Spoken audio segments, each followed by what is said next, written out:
A student once asked a Zen teacher, human beings, there's no hope. All we do is hurt each other, so what can we do?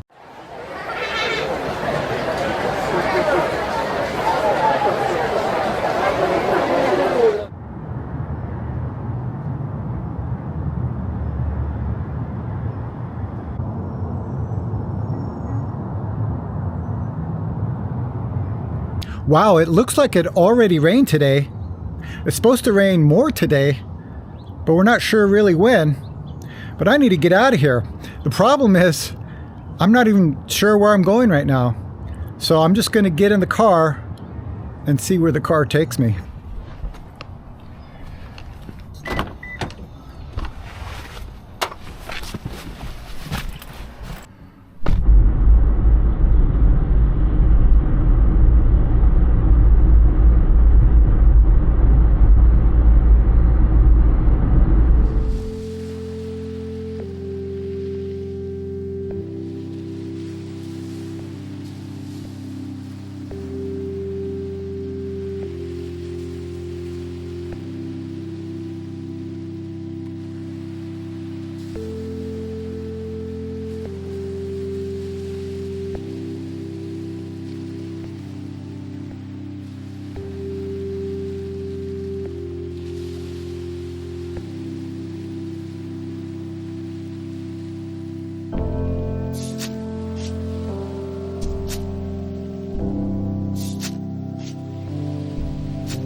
right, so I made it. I'm here in Capitola, California.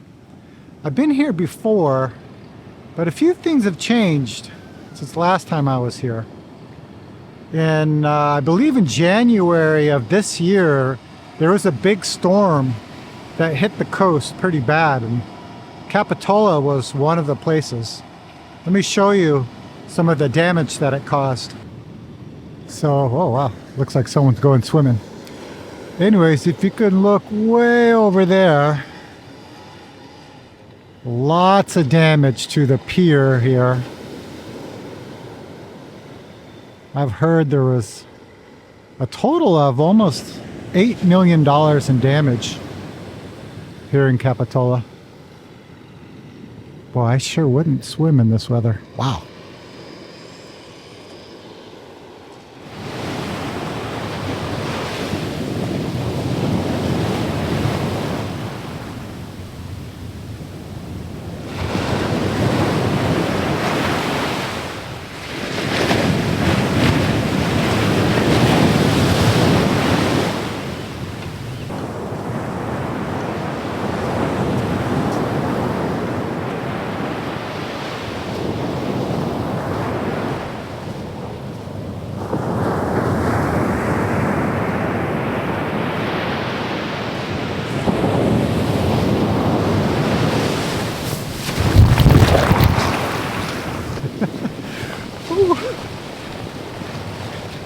Nature is always teaching us.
I'm very glad that I ended up here.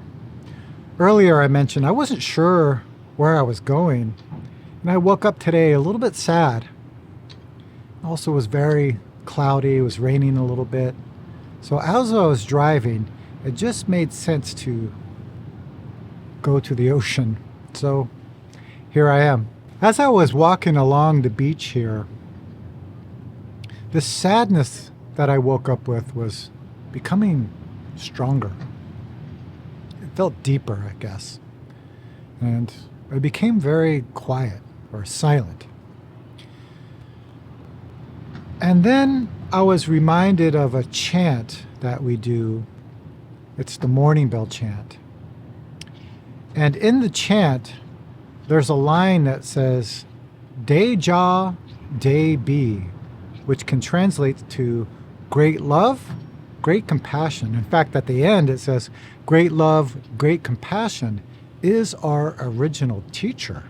It's a very interesting line. I also heard it can be translated to great love, great sadness. It's interesting that it could be sadness or compassion. As I was sitting on the rock earlier, looking at the ocean, the sadness was really becoming apparent and clear because of just all of the things that are happening in this world. But also in my family too, there's some things happening with some family members that are very challenging. So I wouldn't say that I was absorbed in the sadness, but really noticing it. Sometimes I talk about digesting it, but just being sad. And the interesting thing was, I was thinking about, so what can I do? So the sadness is here. Many things are happening around the world. Many things are happening in our lives. So what can we actually do about all of this? During the 2 minutes of listening meditation, there was 3 surfers that went out into the ocean. And then later they came back, probably like 10 minutes later. And I was already done recording the ocean sounds. And the surfer, one of the surfers, looked very worried. He was looking around and around, kind of with a panicked look. And I asked him, "Hey, what's going on?" And he said, "Oh, I left my shoes here. I left my glasses here. And now they're gone." So what he didn't know what was happening, because I saw this during when I was recording these ocean sounds, many waves came up. The tide came up very high. And one time it actually almost swept me away. So it came up to the beach very high and then went back out.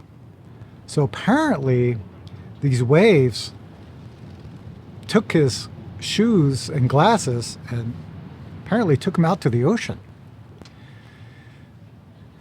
So while I was experiencing this sadness, it just made me aware of the moment of what can I do to help this world? And when the surfer told me what happened, immediately I started helping him look around for his shoes and glasses. He had 2 other friends too that were helping. And we spent 10 minutes. I spent like 15 minutes just looking through the rocks, looking under the sand, seeing if we could find them. And eventually we didn't find anything. This made me realize about our direction. There's many things happening around this world. And a lot of us really don't know what to do. But if we just use the sadness that's appearing and looked at what's happening now and asking this question, how can I help right now in this moment? This would make a big difference in this world.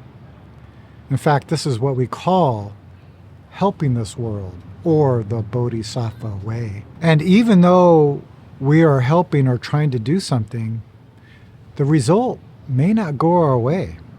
Just like the surfer, we never found his shoes or glasses. So I'm reminded of a story about this forest. And this forest had a very bad fire appear. So all of these trees are burning. Animals were getting injured. Many animals are trying to escape. But there was this one bird who was just looking at the suffering and also experienced this great sadness inside. So this bird decided to go to this nearest pond, pick up a beak of water, go to the forest fire, and drop the water onto the fire. Went back to this pond, picked up a little bit of water, went to the fire, and dropped this water on the fire. But eventually, this bird got exhausted and died. And for me, I really feel like this is our life. We don't know what the results will be with our actions. But I think if we truly connect with this sadness, truly connect to this human condition that we all share, that we do something. We want to do something. We have to do something. A student once asked the Zen teacher, human beings, there's no hope. All we do is hurt each other, so what can we do? And the Zen master said, even if just one person remembers, how can I help in this moment? That this human being's purpose or direction is not lost.